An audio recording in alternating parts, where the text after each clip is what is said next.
Hello, my name is Jim Brennan, and I'd like to welcome you to the Tuesday World Meditation. Tonight, you join me from my home in Naples, New York. This sacred time and space is devoted to our shared practice of entering stillness together and of giving together.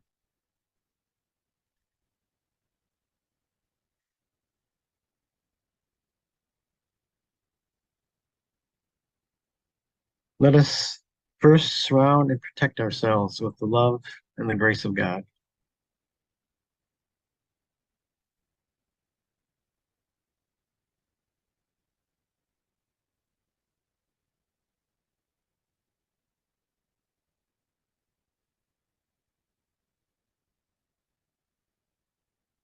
Before we begin the meditation tonight, I'd like to share a passage from the New Message About Practice. And this is coming from the Greater Community Spirituality book, chapter What is the World? Received by Marshall on September 20th, 1993 in Boulder, Colorado.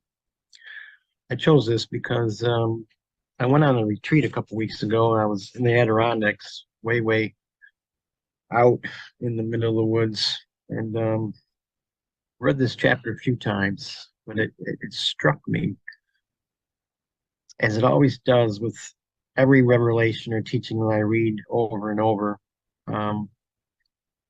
It hits a part of me because I find that these words are from God and they live within us.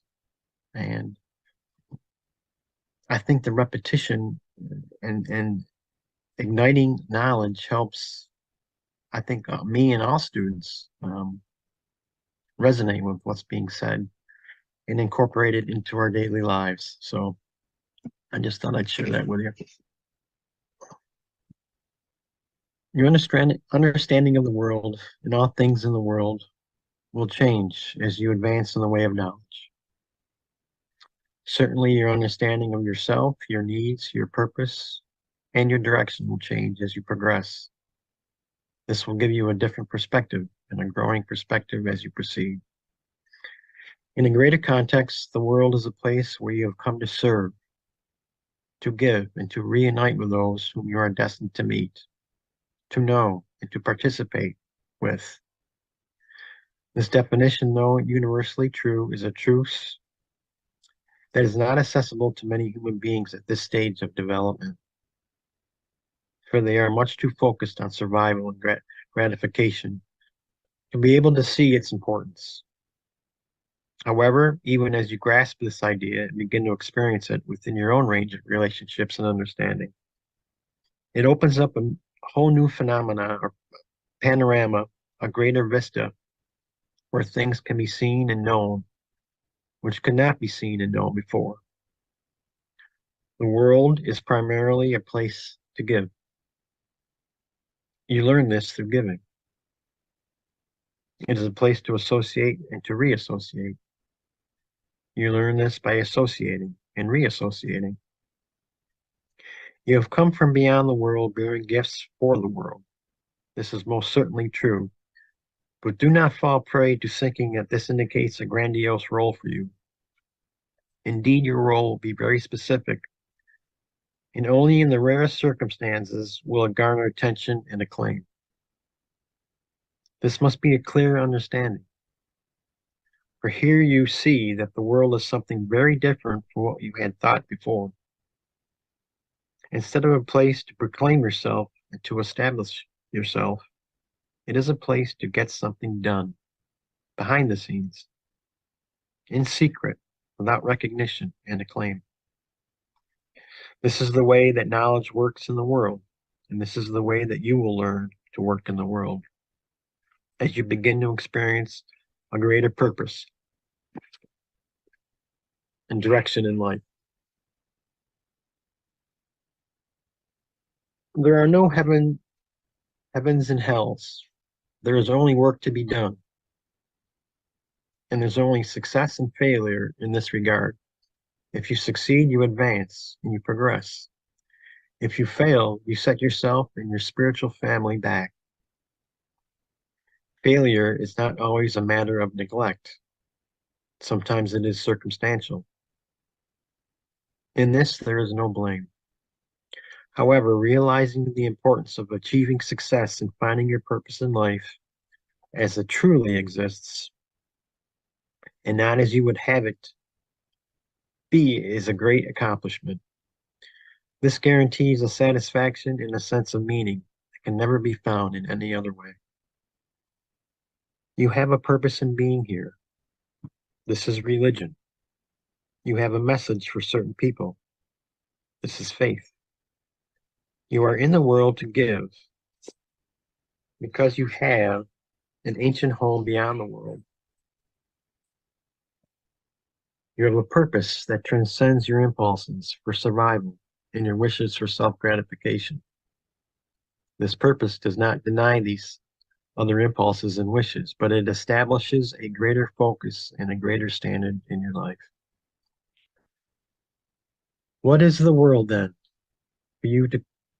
For you who have come to give, the world is a place that needs your gift. Your gift must be given to certain people at a certain time in a certain way. It is not for everyone, and is not necessarily for those whom you want it to be for. The world is as it is because it is a place without knowledge. It is a place of conflict. Beneath and underlying all the apparent conflicts in physical life, there is a fundamental struggle between receiving and resisting knowledge. The struggle resides within each person. It is the struggle between knowledge and will, between union and separation, between purpose and self-determination. How few people in the world know that they are here on a mission and can leave that mission undefined and unexplained and yet support it wholeheartedly nonetheless. How few people can give themselves to something that is known and urgent, but that seems inexplicable and beyond description. How rare are these individuals, and yet how important they are for the advancement of the world. Without men and women of knowledge, the human race would have faded long ago. Humanity's promise, its heritage and legacy, are kept alive by the activities of those who work unseen and unbeknownst to the population at large. For them, the world is something very different. Its tribulations are opportunities. Its conflicts represent its calling. Its difficulties and disasters represent its condition.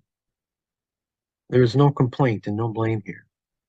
There is only work to be done, a great gift for a temporary place. This understanding transcends human morality and the morality of any society or culture within the greater community. Therefore, its application is universal. It can permeate any situation and provide value and meaning there.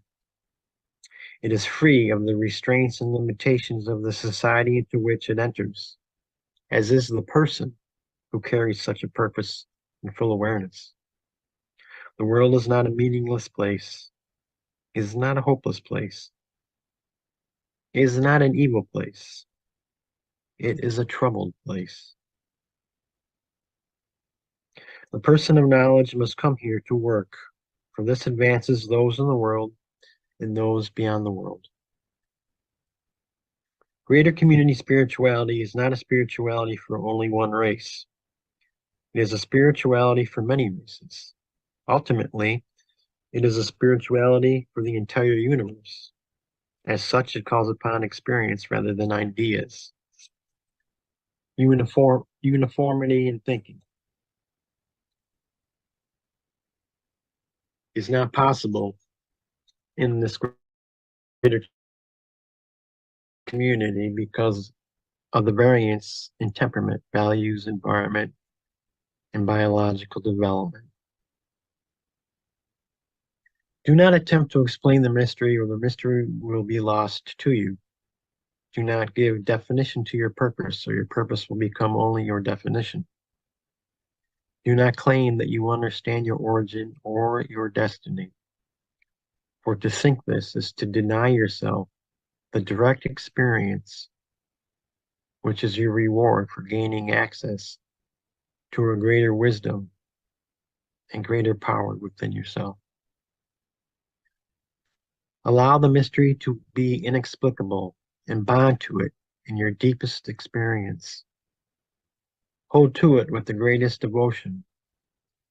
Follow it without restraint.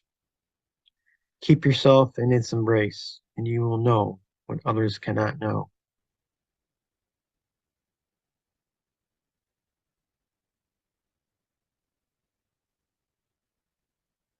And you will see what others cannot see. And you will hear what every heart calls for, freedom and reunion with life as it really is. Greater community spirituality is at the heart of every religion, and yet it is beyond every religion. It is the source of all inspiration, and yet it transcends all the expressions of inspiration. This, then, is your heritage. To find this, to receive this, to embrace this, and to give this according to a greater plan of which you are an important part. Accept the fact that your role will be small and specific. It will not be self-glorifying. In fact,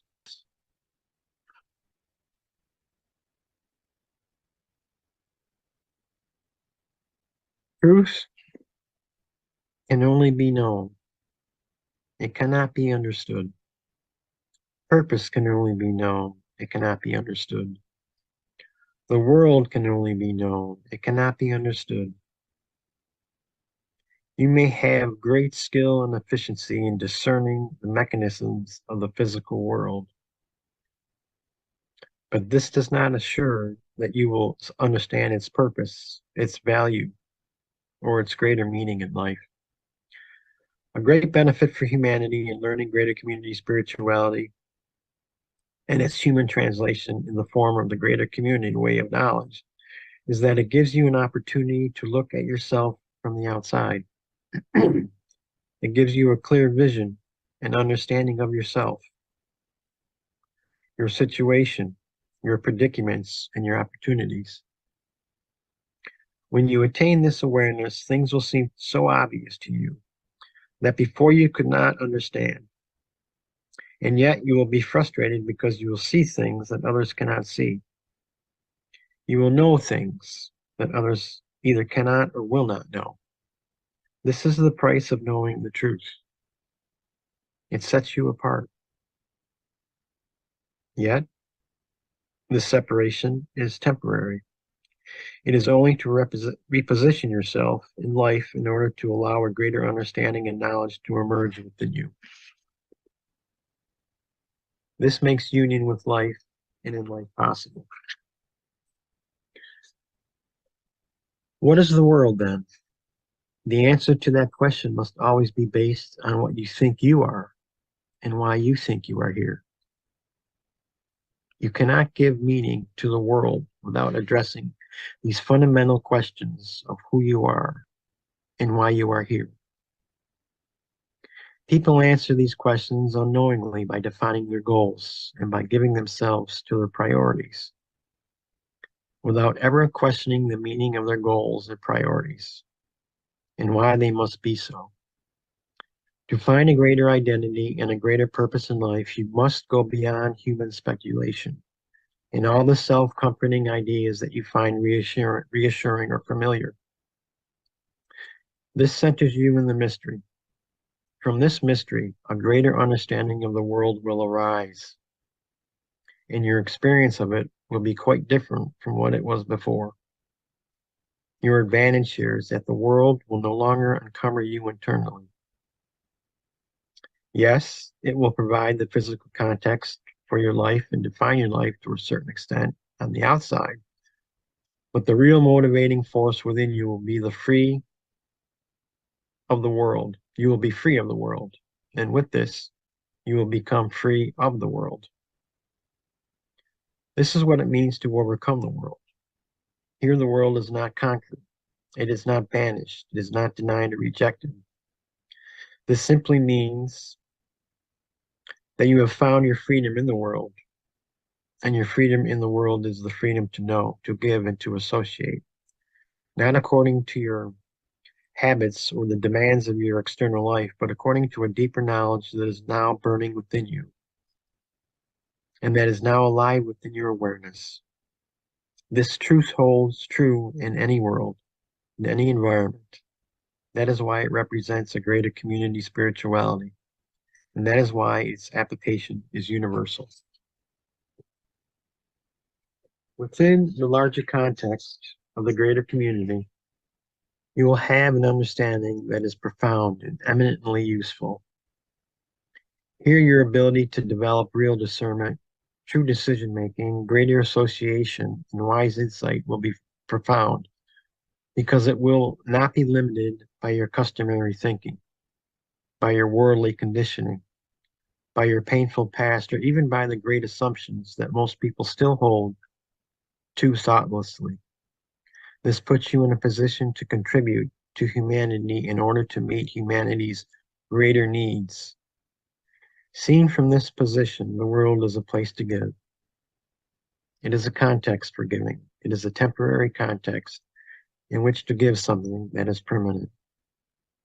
And this next paragraph really struck me in my retreat. This is what I really need to work on as an individual.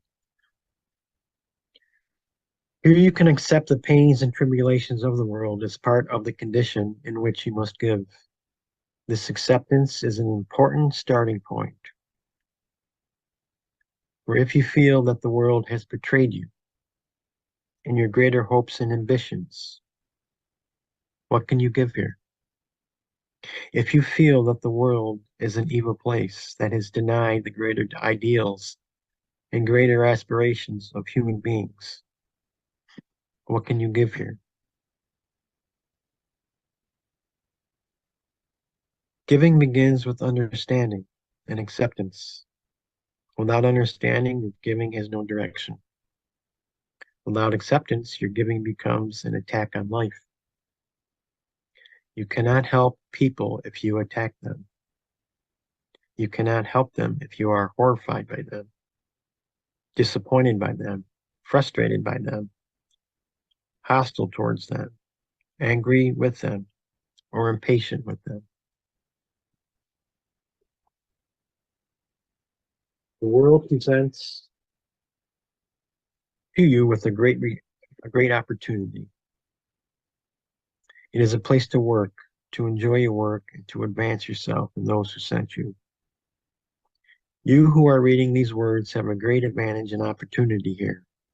We are speaking to the part of you that is beyond your understanding and beyond your habitual thinking. You are being offered something of incomparable value, but to receive it and to understand it, you must open yourself to it. You do not need to believe in it, but you do need to experience it. The experience will convince you. The belief will never convince you. Those who oversee the development of the world from beyond parameters of physical life see the world as a great opportunity for you. They see the world as a perfect place for you to come to. The perfection of this place will only be realized as you come to terms with your real purpose for being here. Then you will look at the world and say, yes, this is the perfect place for me to be, without justifying the conflict, the suffering, and the discord that exist here. There will be no deceit in this perception and understanding. It will be clear.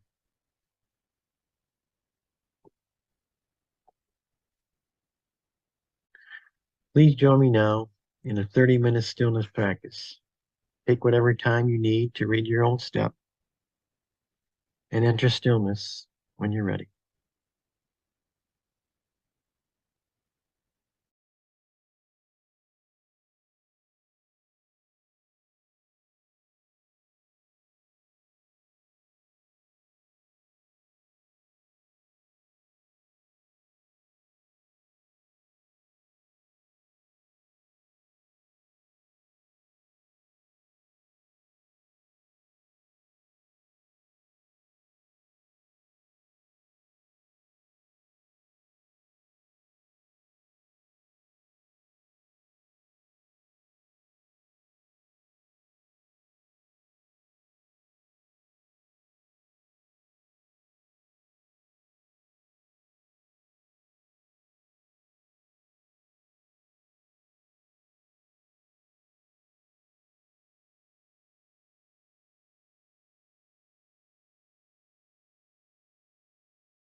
Nase Namari Kuro. While we are in this place of stillness, I'd like to share a passage from the New Message speaking about the messenger.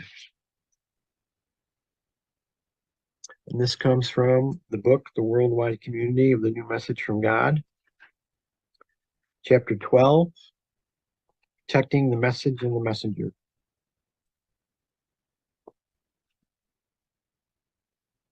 It has taken 30 years for the messenger to receive this revelation. It is so great. It is so deep. Given now to a literate world, a world of global communications and growing global awareness. Nothing like this has ever been given to the human family before. Given not in the pastoral terms and in anecdotes, but in the clearest possible language, with its own commentary, given in the simplest words, so that it can be translated easily into all the languages of humanity. It is the most precious thing for those who have the eyes to see and the ears to hear and the heart to know. It will be seen. It will be recognized without undue fear or doubt. Yet such a precious thing coming into the world in such a pure and simple form must be protected and nurtured by those who will be amongst the first to receive it. For that is the great responsibility, you see. It is not enough to merely be the recipients and the great beneficiaries of God's new revelation for the world. They must also seek to protect the message and the messenger. Both will be vulnerable to human corruption, human misunderstanding, and all the grievances and ignorance and aggression that exist in the world today. Heaven knows this is the case. And that is why those who are amongst the first to receive and to recognize that God has spoken again must take it upon themselves to maintain the revelation in its pure form without wedding it to other teachings, ideas, or beliefs. It is a great opening, a great portal into the world, a great miracle of this time and age.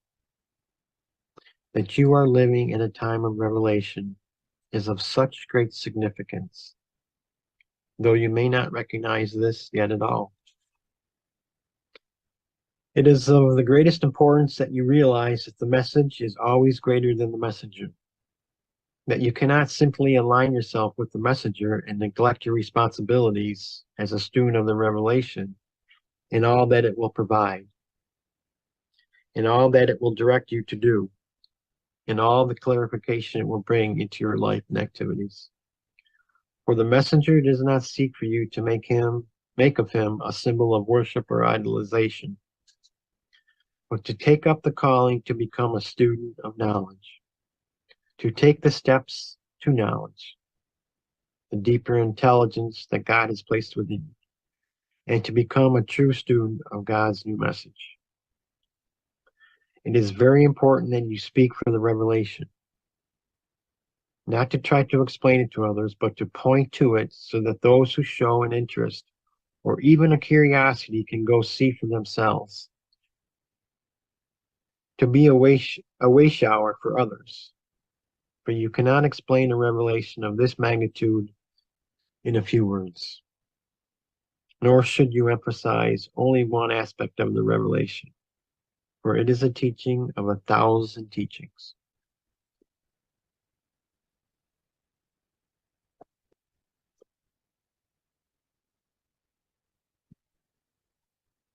Let us spend a few moments together to be with Marshall and send him our love, our gratitude, our devotion. And I am so thankful for the message and the messenger.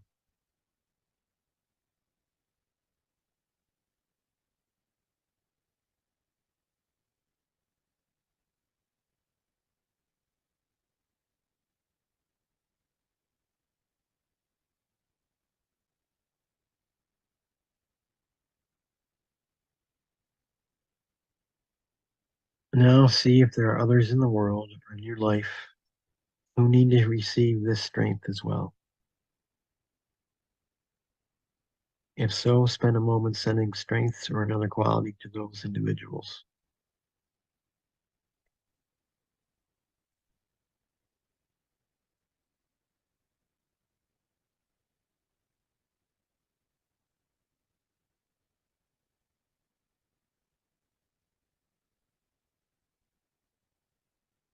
Namaste Namaste.